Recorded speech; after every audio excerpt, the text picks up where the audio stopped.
अल्पज्ञानी लोग परम सत्य को निर्विशेष मानते हैं, लेकिन वे हैं दिव्य पुरुष और इसकी पुष्टि समस्त वैदिक ग्रंथों में हुई है।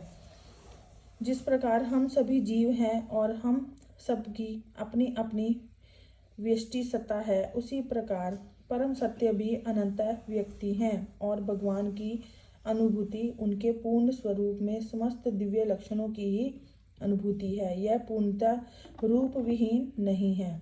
यदि वह निराकार है या किसी अन्य वस्तु से घटकर है तो वह पूर्ण नहीं हो सकता। जो पूर्ण है उसे हमारे लिए अनुभव गम्य तथा अनुभवतीत हर वस्तुओं से युक्त होना चाहिए, अर्थात वह पूर्ण कैसे हो सकता है।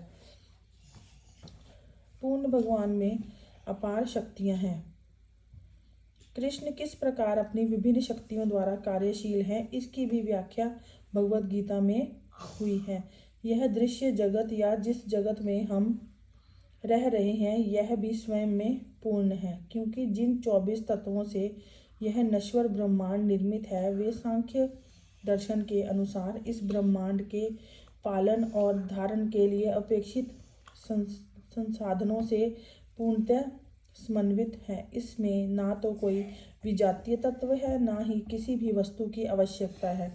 इस सृष्टि का अपना निजी नियत काल है, जिसका निर्धारण परमेश्वर की शक्ति द्वारा हुआ है, और जब यह काल पूर्ण हो जाता है तो उस समय पूर्ण व्यवस्था से इस क्षणभंगुर सृष्टि का विनाश हो जाता है। क्षुद्र जीवों के लिए यह सुविधा प्राप्त है कि पूर्ण की अनुभूति करें। सभी प्रकार की अपूर्णताओं का अनुभव पूर्ण विषय ज्ञान की अपूर्णता के कारण है। इस प्रकार भगवद गीता में वैदिक विद्या का पूर्ण ज्ञान पाया जाता है।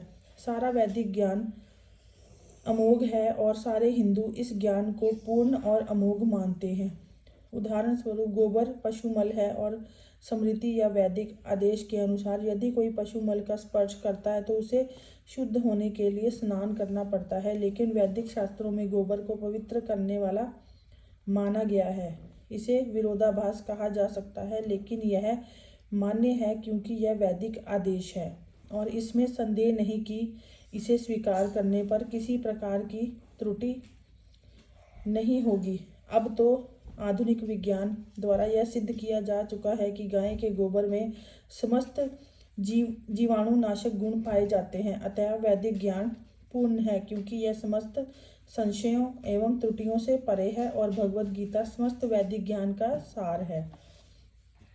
वैदिक ज्ञान शोध का विषय नहीं है। हमारा शोध कार्य अपूर्ण है क्योंकि हम अपूर्ण इंद्रियों के द्वारा शोध करते हैं।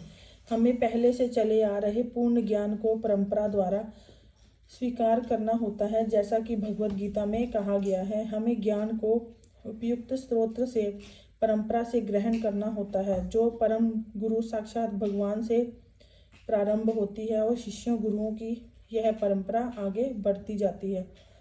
छात्र के रूप में अर्जुन भगवान कृष्ण से शिक्षा ग्रहण करता है और उनका विरोध किए बिना वह कृष्ण की सारी बातें स्वीकार कर लेता है। किसी को भगवद गीता के एक अंश को स्वीकार करने और दूसरे अंश को अस्वीकार करने की अनुमति नहीं दी जाती।